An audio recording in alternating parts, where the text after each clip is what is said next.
कोई आपत्ति नहीं है, कोई समस्या नहीं है।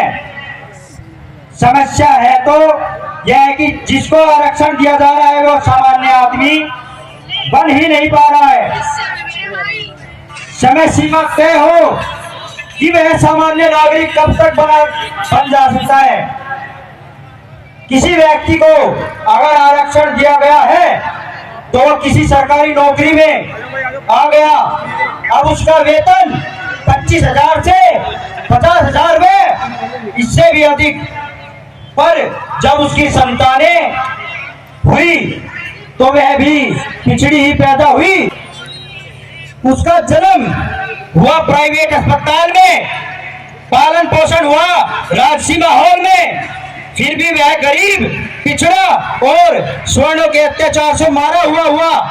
उसका पिता लाखों रुपए सालाना कमा रहा है तथा उच्च पद पर आसीन है, सरकारी सारी सुविधाएं ले रहा है, वो खुद जिले के सबसे अच्छे स्कूल में पढ़ रहा है और सरकार उसे पिछड़ा मान रही है, सदियों से स्वर्णों के अत्याचार का शिकार मान रही है।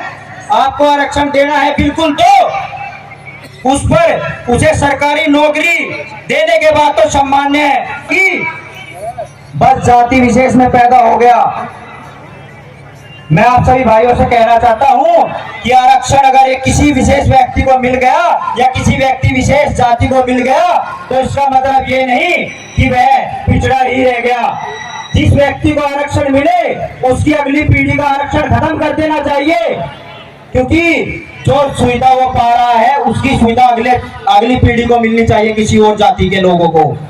मैं पूछना चाहता हूँ समाज सेवी से, जो समाज सेवी अपने समाज के बीच में घूमकर अपने समाज के लिए काम करते हैं, वे क्यों हक नहीं दिला पा रहे अपने समाज के व्यक्तियों को। उन नेताओं से बेटी पढ़ाओ का नारा देते हैं और बाद में कहीं छुप कर बैठ जाते हैं। हमारे समाज की एक गुड़िया अभी एटा जिले में निशा कश्यप, उसको इंसाफ दिलाने में 2 महीने लग गए और आज भी सरकारें सोई हुई है। क्या उनका जमीर मर गया? कहां चली गई वो सरकारें? मैं पूछता हूं उन सरकारों से, कहां चले गए उनके झूठे वादे? कहां चले गए उनके वे भी ये बोलते हैं कि बेटी बचाओ बेटी पढ़ाओ का नारा देते हैं?